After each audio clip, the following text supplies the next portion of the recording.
Welcome to the Nighttime Show. I am your head writer, Matt Walker. With us, as always, we have the very funny Mike Glazer. And our special guest, you know from The Howard Stern Show, Crank Yankers, and Terrorizing Telemarketers. Please welcome the one and only Jim Florentine. Oh, yeah! And now your host, the man who's made more bad phony phone calls than anyone I've ever met, Stephen Kramer Glickman. You son of a bitch. What's going on? How we doing? Yeah! We're live from Genghis Cohen. Yes. And we are sitting here with Jim Florentine. Sir, I'm a huge fan of you. Big fan. Very excited to have you here at this Chinese restaurant. It's the only place you can get podcasts and egg rolls. As far as I nice, know, man. It's I feel like I'm in church with these like pews here. Mm-hmm. Yeah, this is a fucking weird location, but it's something. And it's, with our huge audience watching we us. got there's a lot of people here. Yeah. Anyways, this is it's so cool to have you here, man. You have a new book out. This is is this have you written a book before? Is this No, this is the the first one. one? Yeah. My God, how does that feel? Is it? It's torture. Yeah. Yeah, like 3 years to put it together. Yeah. You know, Everyone I know that's written a God. book says it's the hardest thing they've ever done. it is because it's constant going back and forth. It's got to be edited. You got to get a book editor in there, and then this. And they don't like this. Take this out and chop it up and all that stuff. Structure.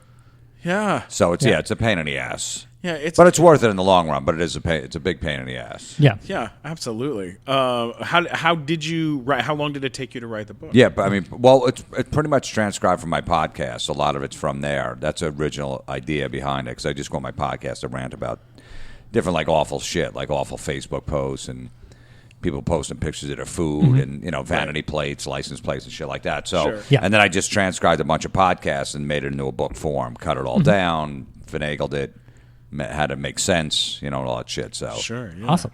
That's amazing. Did you ask like friends to read it or things like that, or did you just have like an editor? Like, yeah, I just had like a book editor. No, I didn't have any friends to read it because I'm like, oh, whatever. I just got to put it out. I got to be confident in it, Yeah. So, no, I didn't want to do that. yeah. I don't know.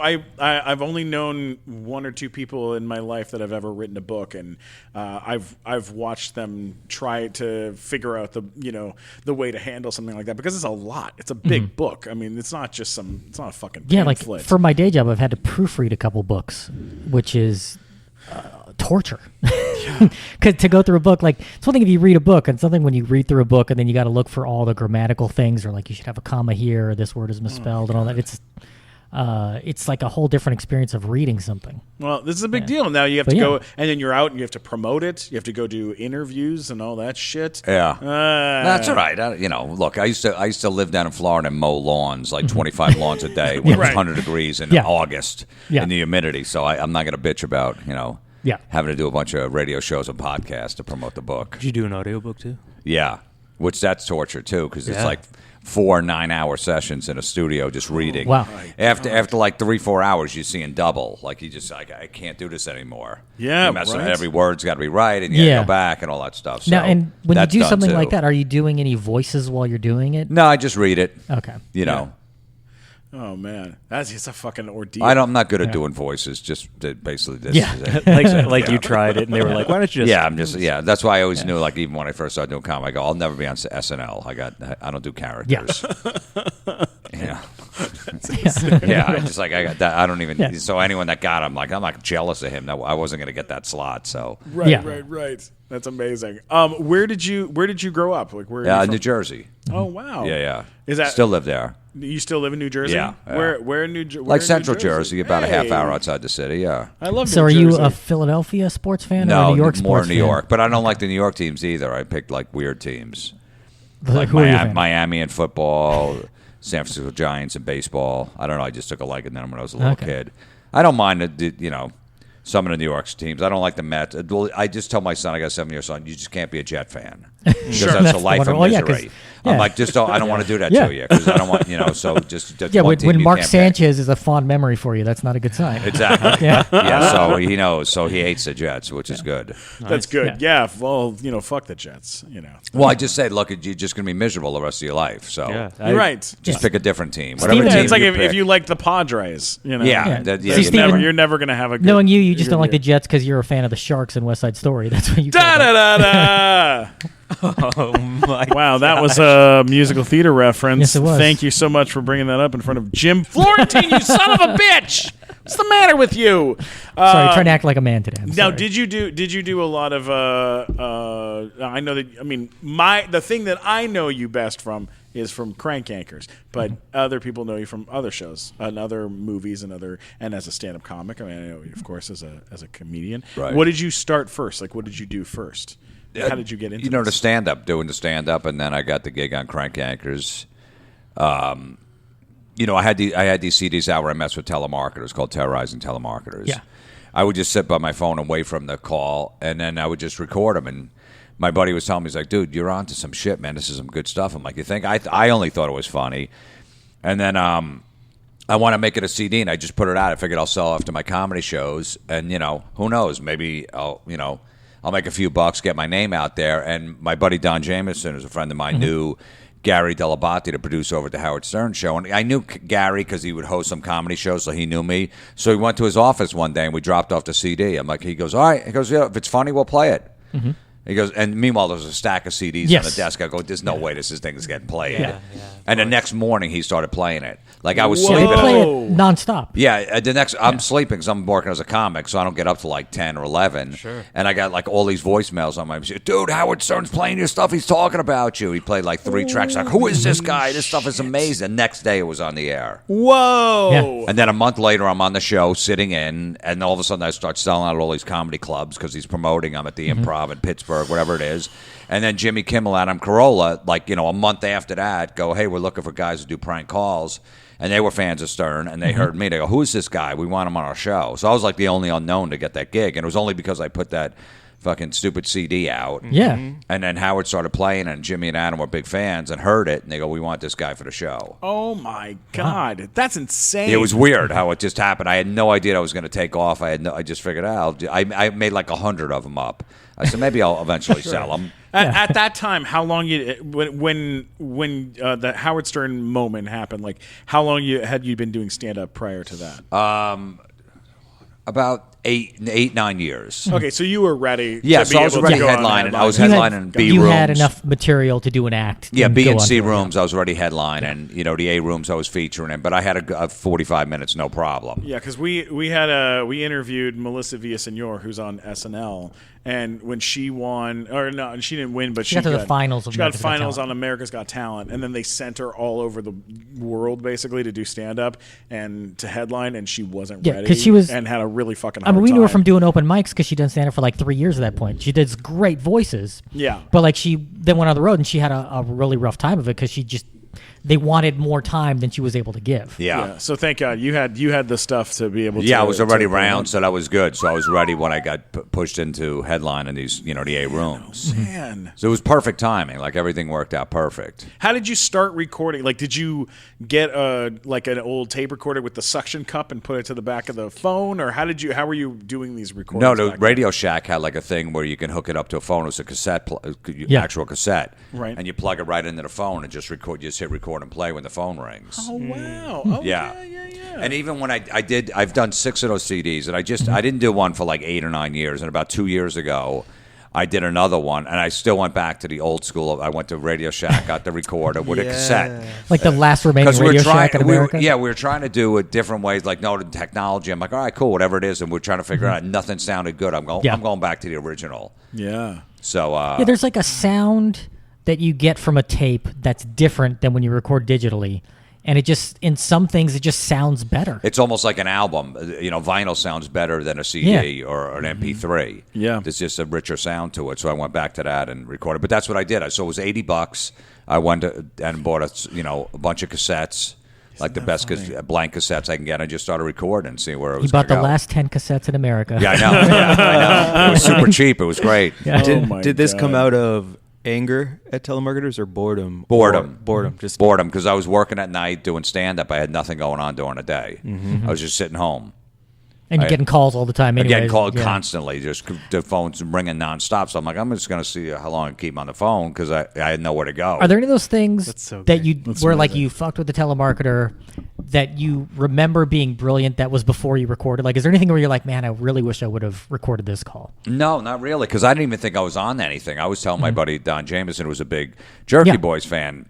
I heard some of the Jerky Boys stuff. Like, I was a prank call fan, but I was like, whatever. And he's like, dude, I would tell him what I did. He goes, you got to start recording this stuff. He goes, first of all, he goes, put me on three-way because I want to hear what's going on. And he heard one of my calls. He goes, dude, you got to start recording this. You're onto something. I'm like, you think? He's like, yeah. I'm like, but I remember I did like 2 calls, and I brought it over to my mom's house. My grandmother was like 73 at the time, and my nephew was 10 years old. And I played it for both of them, and they were both laughing. I go, if I can make a 73-year-old and a 10-year-old laugh at the same thing, I think I'm onto something. That's good. You're 100% right. Because there was no cursing, because you couldn't curse, because then they can hang up. Yeah. Right. 2 rules with telemarketers: if you don't curse or tell them you don't want the product, they can't hang up because they usually got a supervisor listen in. So I never cursed; they were all clean. Wow. So a 10-year-old's laughing at it, and a 73-year-old's laughing at it, because old people hate them too because they always take their money and shit like that. And the 10-year-old thought it was funny too. So I was like, oh man, I could be onto something. That is so cool. That's amazing. Now, did you ever? We were talking about this earlier today. Is that like sometimes your phone number could be a little too close to someone else's phone number, so you get phone calls that are meant for someone else? Did you ever do anything to like? Like, I know some people have done calls have like intentionally gotten phone numbers. Like, they go to the phone company and get a phone number that's like 1 digit off from another one. So some of those are like inbound calls. Yeah, well, there was another guy called the Touch-Tone Terrorist. Yeah. He got all these numbers around a UPS number, like 1-800, whatever, and he got like 20 of the numbers. If someone hit one wrong number, it would go to his house. So he had all these lines. So they actually. And he's the one who did like Big Willie. Was his Big Willie. Yeah. Okay. Right. Yeah. Yeah. So no one's thinking. He goes, okay, UPS, whatever. So they're thinking they're calling UPS. No one's going to think like, all right, some guy must have set up 20 lines and is messing with me. Because what crazy person would do that? No crazy person. Exactly. So he had him, and he just like, I'm looking for my package. Yeah, I set it on fire. I was smoking crack. Like, what? His stuff was genius too, man. It was great. I would love to hear from somebody like at UPS who then had to get the call when they finally called back and got the real number, and they're like, I was just talking to some guy there, and he's Big Willie, and he said he pissed on my package. Like, Yeah, but you worked with him on Crank Yankers. Yeah, he was on Crank Yankers. Yeah. But I had a bunch of friends that had businesses, and telemarketers call the businesses every day. So whenever I was near the phone, if I was going to record calls that day, I would call them all and go, hey, if any telemarketers call, just give them my number. Say, oh, he's at this location today. So I would get a ton of calls on that day that I was recording. Oh, that's so great. That's awesome. And then if I went to like a Subway and it was like a gym membership, I'd sign up in 2 seconds. To get the call. Put the phone number down, fake address. Yeah. And then it got to the point like I would, because now it's doing a call list and the telemarketers don't call as much, and now they call your cell phone. So I would just go online and fill out like I'm looking for a refinance my mortgage. You fill out a form. They call, and like by the time you hit send, they're already calling. Wow. Yeah. Oh yeah, they call right away, or a car insurance or a warranty on your car. Yeah. You just fill out shit online and they call right away. I had one that I kept him going for. Months. Probably over a year. I think. Probably over a year. That real estate guy. I would play the clips of it on stage sometimes. Really, it was really funny. It was this guy called from Remax, and he was like, "Hi there, I'd like to talk to you about buying your home. Your property is worth a lot of money." And I would go, "Well." And by the way, you don't own any property. No, I don't own any property. So I go, I don't. That's you'd have to talk to my dad. Let me see if I can get him on the phone. And my mom's here. You can talk to my mom. And the guy would go, sure. And so I'd go, okay, Mama, please take the phone. And then I'd go, hello, to help is the house for sale. And then they'd go, yes, we'd like to, you're interested in buying the house. And I'd go, okay. The house is a problem. Is the ghosts? There is a ghost in the house, and there's the walls bleed, and the Cristo, and they're so scared. And I would do this, and the guy would go, "Here's what we're gonna do. We're gonna bring in someone to cleanse the whole house." All right. Really? Yeah. Oh, and he would always have an answer, no matter what horrifying thing I said. Like the other day, I come in, and there's 2 big lizard people. They're like half man, half a lizard. They make a love in my bed, and there's scales everywhere. And they ruin the sheets. And he'd go, "I have an exterminator I can call." He'd always have something. And I just started recording them and then looping in friends so that they could hear me do it. But I was doing it on my cell phone, which is like you can barely find any sort of program to be able to record cell phone calls or anything. Yeah, it's tough. Yeah, for that. Is there any?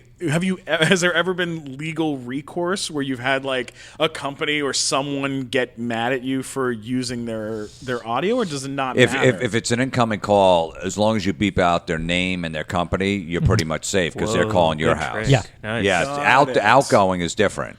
Outgoing is different. Outgoing is different. That's you can get harassment and all that stuff. Because like on Stern, sometimes they talk about how there's like some legendary calls they can't play on the air because they can't get permission from the people. I know there's one that like they say Richard Christie and Sal did like 10 years ago, and they every once in a while still try calling the guy to like try to get permission because they say it's the best call they ever did, and just they're not allowed to do it. Yeah, that's what Crank Yankers, they had a call afterwards and say, hey, it was just a joke, or just a TV show.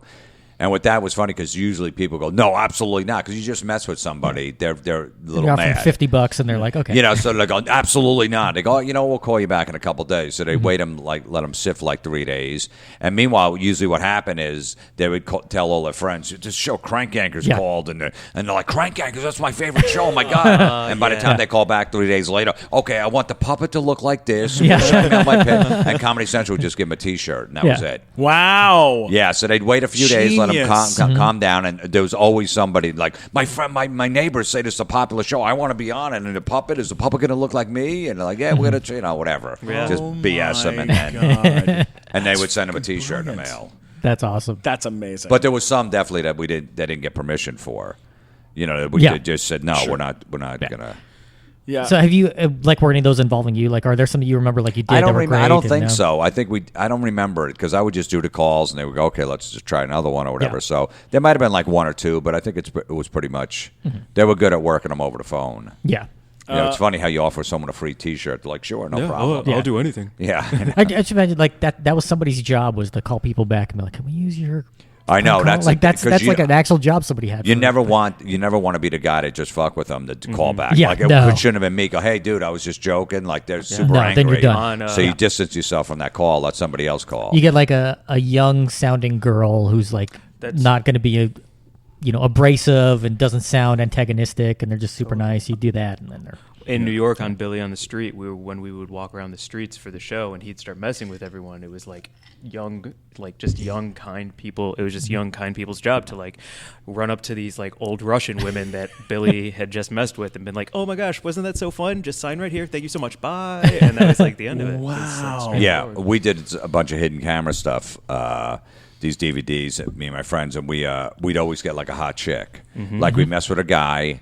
Usually, and then we get a hot chick to go over and get the release, and she'd flirt with him. I'm a bartender. I bartend on 55th and 6th. You should come in and see me. Really? You do? Yeah. I just signed here. You were so great. No, it's going to be so funny. You're like the star of it. Yeah, come in and say, I'll go up first rounds on me. Yeah. Wow. Okay, no problem. Sign. Yeah. So. One of my favorite things to do when it comes to having a guest on is we like to go to IMDb and we like to look at whatever the first credit is that IMDb says your credit is, whether it is true or not. We try to fact check IMDb a little bit. Okay. It says your first credit is a movie called White Chicks Incorporated. Yes. That starred you and Artie Fletcher and are one of my favorite guys, Jim Norton. How fucking cool is that shit? That's amazing. That's a real thing that happened? Yeah, there was in New York. I think there was a thing called Backstage. Maybe they used to have, Backstage. Okay, yeah. so Backstage. So there was an ad like looking for two guys to play best friends in a movie, comedic.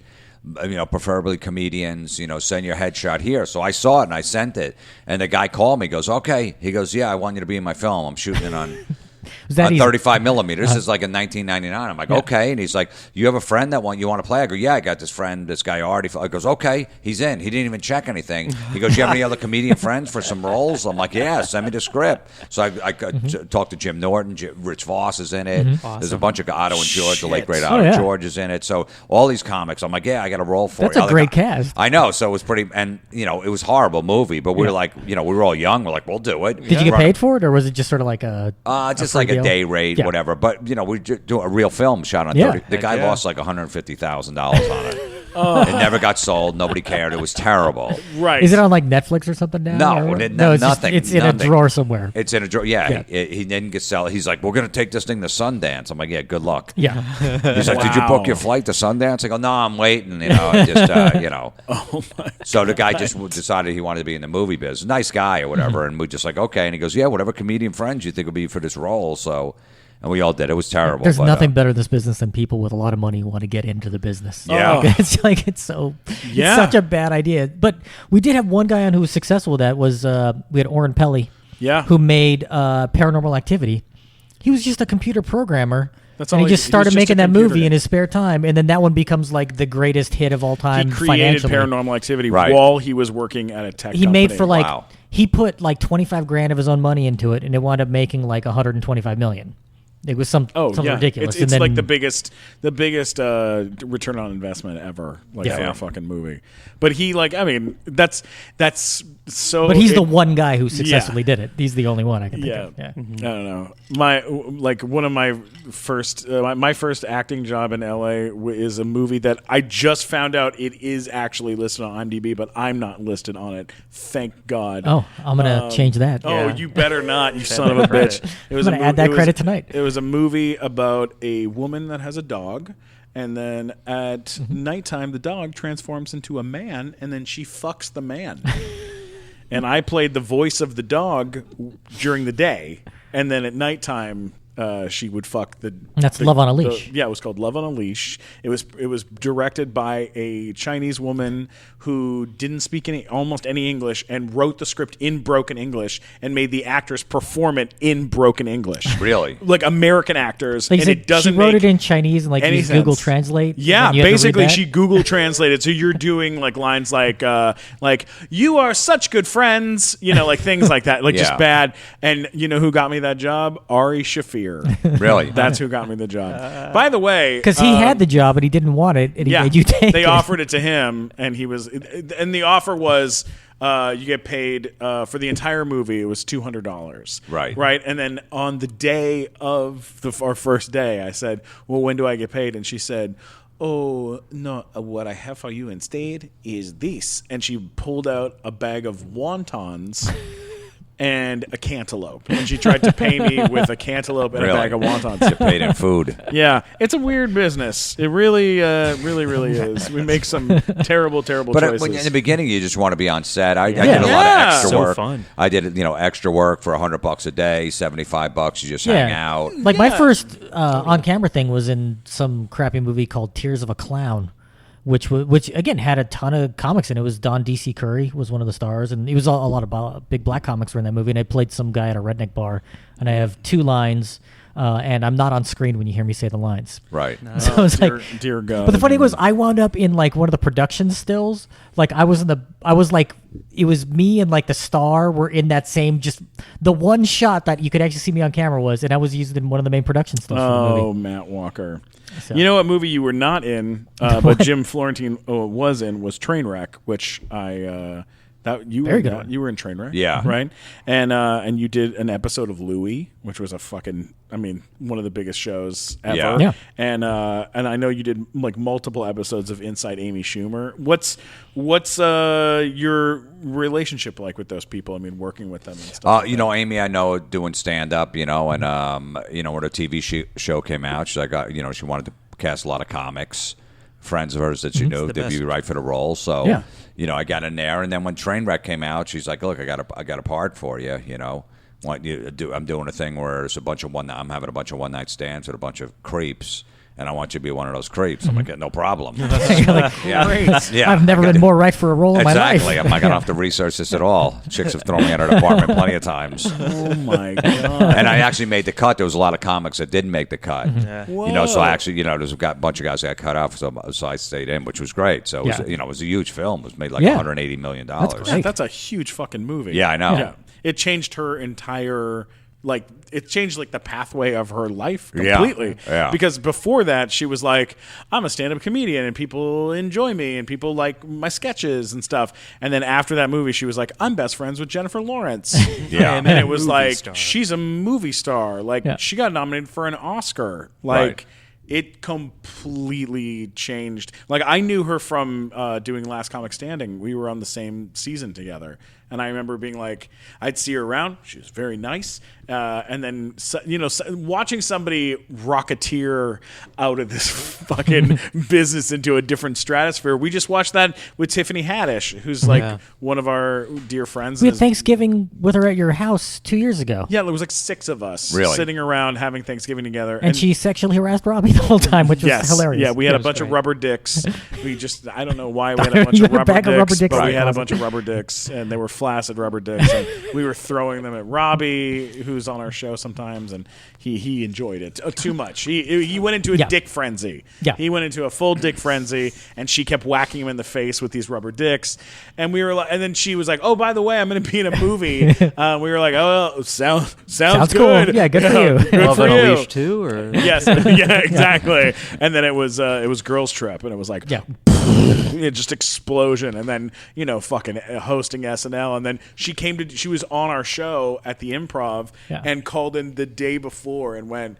I can't do the show. I just got booked on a gig that pays like $100,000, and I'm going to be on the other coast. And I was like, we have 15 of your family members coming to the show. We have like uncles and cousins and relatives of yours that all bought tickets. And she was like, well, they'll have a really good time without me. I owe you one. I'll be back soon. Yeah. And she's come back and stuff. That was after she did SNL? After. Yeah. Okay, yeah. It was like, what are you going to do? How dare you turn down our $17 gig at the Improv for $100,000 in Nebraska? What? Yeah, it's fucking crazy. It must be insane, especially with like, I mean, I know that you knew Louis before you guys worked together on that show. Yeah. Like watching someone like that too, like kind of go from, 0 to a bajillion, and like change the face of comedy. Like it's got to be kind of crazy. It's weird with this story with Louis too. It goes back to a prank call. I have a prank call where this guy was trying to sell me some like septic system stuff, and I just started riffing. I'm like, I go,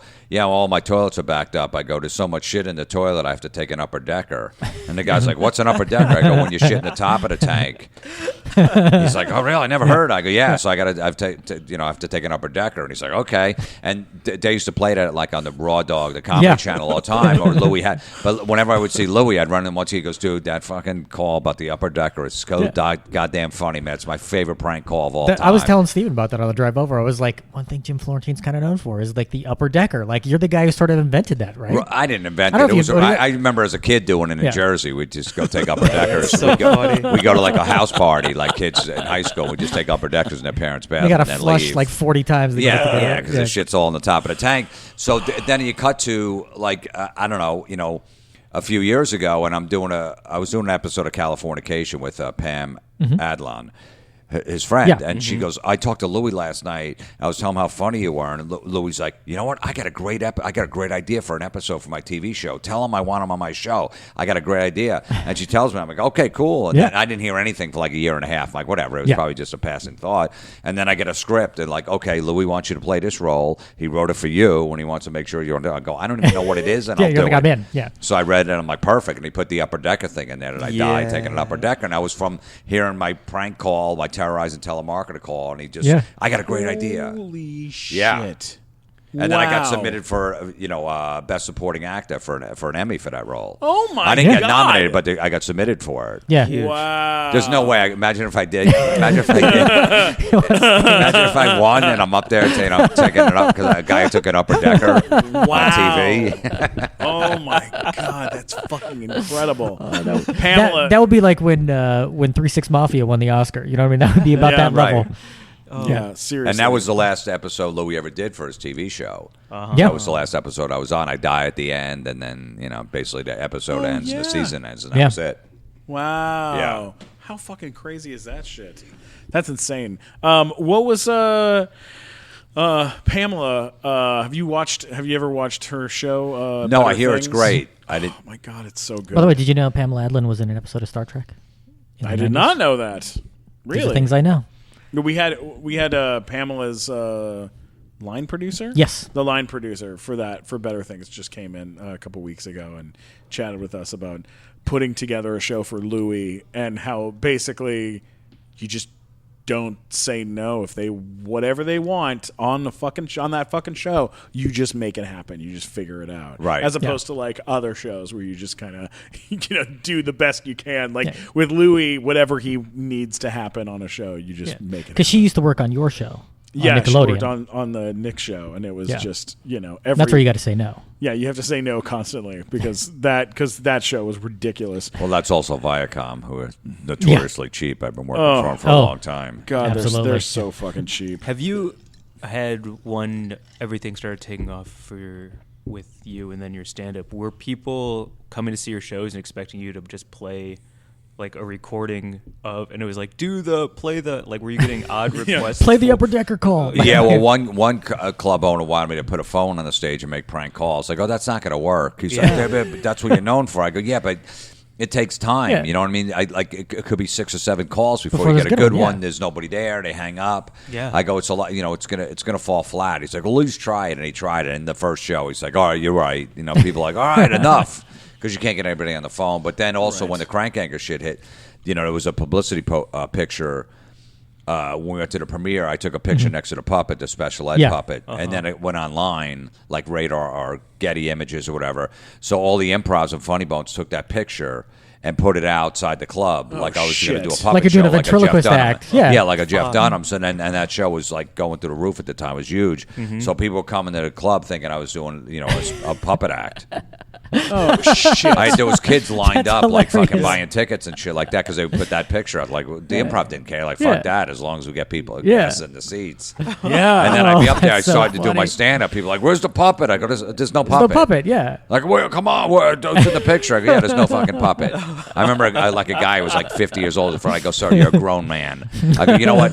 Close your eyes and I'll do the voice for you. Pretend there's a puppet up here. Wow. So I'd have people be walking out and stuff. Was that a rough tour to do then? Like if no, because you know what, we like 20% would just leave. Okay. Like there'd be a mom that took like a 16-year-old son. I'm up there doing like homeless jokes or something, and I'm like, what is this? Yeah, because your act is not really one you'd want young kids to see. Yeah, so they would leave, but then I would gain new fans. People that came out like, I know him from that show, and like, I like his stand-up. So, but it definitely got weeded out. It was almost like with Bob Saget, but on a whole other level. When they'd come see a show, like, what the fuck? Oh my god, that's fucking incredible, man. That's amazing. But yeah, I definitely lost some of the audience. But I'm like, whatever. I go, I'm not gonna. I probably could have easily made $1 million to $2 million if I like got that puppet and did something. Yeah, I just couldn't do it as a comic. I can't. I can't do it. It's not worth it to carry around a trunk. What's that? Yeah. That and just like what do I do after this? Like after they see it one time. Yeah, because like if you're not that like you look at say Otto and George. That's what he does. Right. We had Willie, Tyler, and Lester on our live show, and that's what he's done for like 50 years. And it's like, he's great at it. But I mean, if you're not a puppet guy, he got so uncomfortable when we started swearing at him and saying all sorts of fucked up. We had Willie, Tyler, and Lester on the show, right? And he's like super squeaky clean. He talked about why he never curses. Do you know who he is? Yeah. I mean, he did Flip Wilson back in the day. He'd laugh it. I mean, this guy's been around forever. And then you have a neighbor who made a Glickman puppet. It's like a Muppet. It's like it's and he huge brought that out. And it looks just like me, but it's a Muppet. And we interviewed Willie, Tyler, and Lester with the Muppet, and like your puppet's saying all kinds of dirty stuff to his puppet, and and he's clearly uncomfortable. We made this poor old man upset because we're like, hey, why don't we go on? You and me go on the road and leave these two assholes back here in Los Angeles or whatever. And then he was like, I don't use bad language because I don't think I believe it's offensive to use. But like he was just fucking so uncomfortable. It was so funny. Like, that's great. Screw these two assholes. That's so ridiculous. That's amazing, man. Well, look. I'm going to read you a couple of these things that a couple of these people have said. So people wrote in to us, telling us about things that are awful, that they think are awful, and one of them, we'll give one of them a copy of your book, and you let me know. Okay, so somebody wrote, camels stepping on your toes. That is from That'd be bad. Yeah, no, that was sent to us from someone from Saudi Arabia. So that's okay. That's an actual thing. An actual concern for them. They actually have a concern. That's a real concern. Camel stepping on their toes. Yeah. 30-day-old sushi. All right, that'd be pretty bad. That's pretty bad. That's from an 18-year-old girl from the Czech Republic. Donald Trump. It just says that. It's just Right. Sure. that is just some random kid. It was Eric Trump Jr. who Yes. Vegan BLTs. Oh, It's pretty. It's kind of that's awful. Those are Yeah. kind of awful.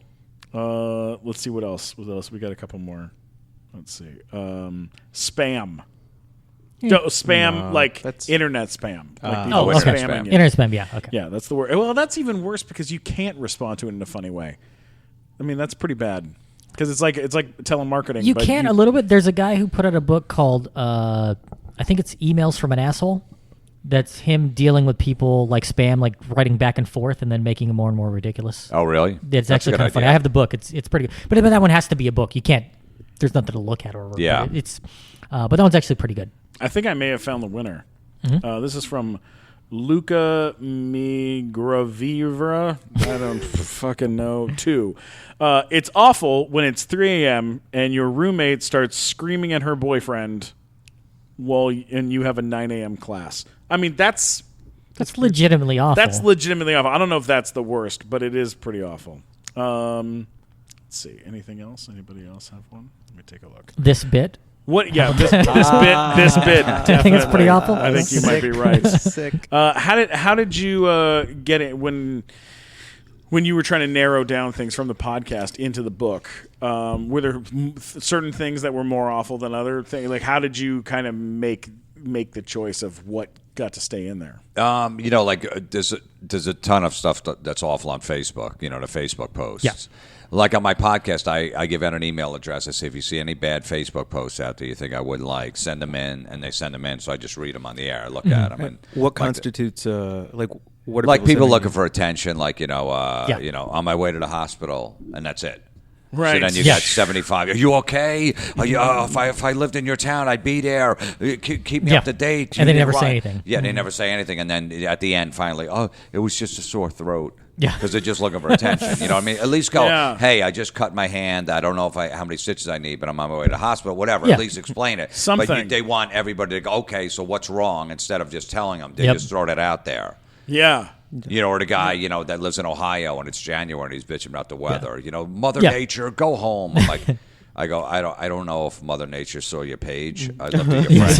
And Mother Nature doesn't follow you, so I don't know how Mother Nature would know. Yeah. Unless somebody else knows Mother Nature goes, hey, there's a guy in Ohio bitching about you. You better go Yeah. check out his page. Like, I have a bunch of people I'm friends with on Facebook strictly because they have all that kind of annoying stuff. So, like, I just do it because I kind of enjoy seeing their Of course, aggravation. yeah. So I have tons of people that I'm, like, friends with that I never have any interaction with. I might have met them once or twice in my life, but that I look at their page every day to see whatever nonsense they're up to because it fascinates me.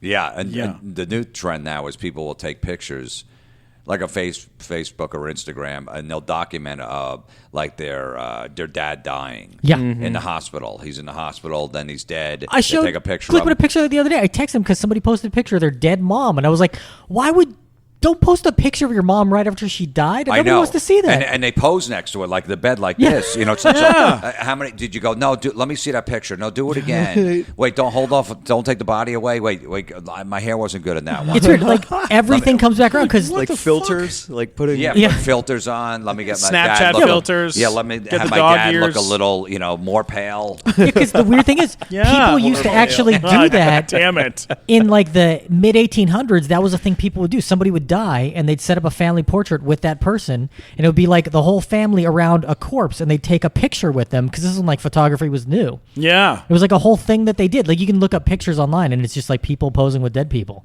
from like the 1800s. It's creepy. Right. so weird. And then Yeah. they continue it at the wake. They have the picture of them Yeah. in the coffin, and then at the funeral, like Yeah. the hole and putting them in the ground and all that stuff, and them sad in the picture. It's fucking.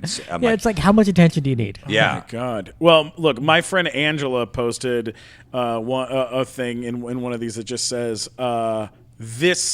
this posting is the worst. So, Glazer, would you read this posting? The because posting? Sure. I think this may be the winner. If that's okay, you have to judge though. You tell Absolutely. me. If I'm wrong. All right, here we It's go. a friend of read all of yours. Read as much of it as you can. It's a friend of yours. A girl that I know. She doesn't live here. She lives back in New York. Okay. Is she hot? She's pretty hot. then she's probably going to win. Deliver the book personally when you get back home. Yeah. Here's your, I should here's your sign that book. person. I'm just saying. Hey, I think she might want you to sign something else too. Them titties. I was going to see if you're going to follow that. Yeah, All no, right. go for it. If you are a parent of toddlers, do not go to the Sky Zone in San Marcos. They charge the toddlers full price, $12 for 30 minutes. What the hell? Then net off a specific area so your littles have only 12 squares where they can jump. Additionally, they can't access half the park because they're too little, like the basketball and dodgeball areas. Your kid's a toddler. All right.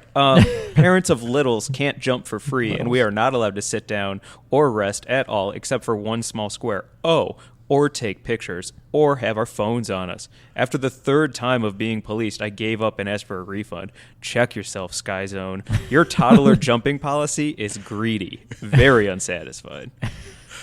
Brutal. That might be. I think Angela may be our winner. I think that's- Absolutely. Angela. Yeah, Angela went just as she Congratulations. called Girls. her kid the Littles. The littles. Jesus, All right. fucking just kill yourself. And do you think that the toddler really cares? Like No. the toddler's just having fun. She's bouncing up and They're down. bouncing up and down with a bunch they of don't other care kids. that the mom can't use Yeah, a sorry fucking you can't look at cam- your fucking Facebook page while Yeah. your kid's playing. Yeah. Right. You know what I mean? You Exactly. can't scroll through your Instagram to look at another fucking plate of ravioli.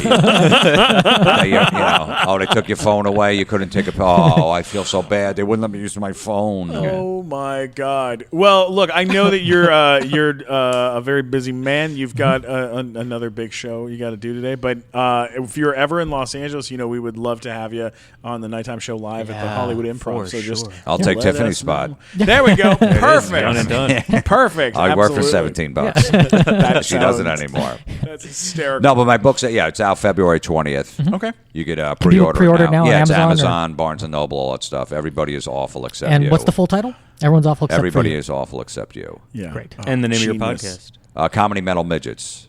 Fantastic. Out every Monday.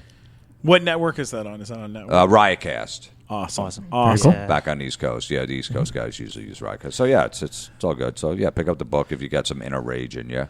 If that post annoyed you, what that woman wrote about the kid zone or whatever the fuck it was, you'll love the book. I love it. I Great. love it. Where can people find you on the internet if they want to follow you on the You porn. Oh, good. You got an active Yeah. channel. Chatterbait. No, just my website, JimFlorentine.com. By the way, Chatterbait's phenomenal. Just fantastic stuff Isn't it? they've got. Oh, amazing. It's beautiful. You get it on your phone, too. It's really great stuff. Welcome to Optimized, Porn Talk. optimized for the new iPhone, which is great. I know. Yeah, man, oh man.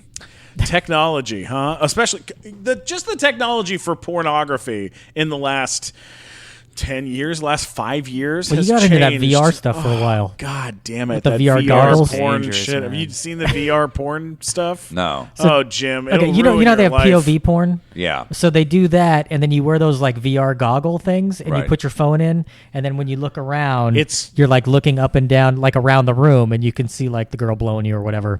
But like you can look around. You're not just at the one angle. You have full range. Oh, so you of- can like I- really see the art on the walls and stuff. I don't know I'm, why you I'm not want to. looking for Yeah. quick shots. I need a 2-shot here. I'm not really worried about it. Like if I watch a movie, I'm like, why are they staying on that shot for the last 7 minutes? It's weird. Or that's a weird angle that they're getting that from. It's pretty fucking weird. There's a porn star that we're friends with that has come out to our show, and she I was watching a VR like porn video where where it looks like I'm sitting across from you guys. Like it's like full HD. It just everything looks real and She looks just like Mike Glazer, Whichever way you turn your head, you can see the light fixtures and it's all amazing, right? Right. And while I'm in the middle of watching some girl do something in this video, this girl we know walks into the video, and we're like, oh shit! Like we know this girl. Like it was so weird, man. It's and then just that, your telephone is now it's like a more mobile, porn doc basically. Like you can just You can just see things anywhere, as opposed to when I was a kid, where you'd have to like steal a VHS, and then find a VHS player. Or I would just record. I remember Trading Places. I just recorded the nude parts when Jamie Lee Curtis was topless, and I just have them on my VHS, and I would just look back at that. It was like your own private, very small version of Mr. Skin. Exactly. Just one scene. But I don't want to take. I feel bad enough after I jerk off. I don't want to go. I got to put my glasses away after I'm done too. Yeah, it's like it's too much. Too much work. Yeah. And if a girl walks in on you, this is why I had to stop using this headset thing. It's like, if a girl walks in on you and you're jerking off to like your cell phone or something like this, that's like maybe it's embarrassing. But if a girl walks in on you wearing a mask, like a giant headset mask with headphones, noise canceling headphones, that fucking relationship is over. You can't recover from that. Absolutely. Yeah, it's a little too dangerous. All right. So, Glazer, where can people find you on the internet? At Glazer Boo Hoo Hoo on all the social media sites. Terrific. What about you, Mr. Walker? You can go to funnymatt.com, find links to everything there, or if you want to argue with me about anything, you let me know at mattwalkersucks.com. Absolutely. And people do, yes. and they call you horrible names on there. I usually deserve it. Yeah, well, you're a piece of shit, but in a good way. You can always get me at Stephen Glickman, STEPHEN Glickman on Twitter, Instagram, YouTube, and all other social media places. Don't forget to check out the Nighttime Show live at the Hollywood Improv February 3rd with who's on that show? Ron Funches? Ron Funches, Ian Edwards, Hal Sparks, Jeremy Piven, Ryan Stout, and so many other amazing people. It'll be a big night. Lots and lots of fun. And then, of course, subscribe to the Nighttime Show podcast. Leave us comments, and we love you guys for listening. Jim, you're a fucking hero to us. Thank you so much for coming and hanging out, buddy. Absolutely, man. You bet. Fun.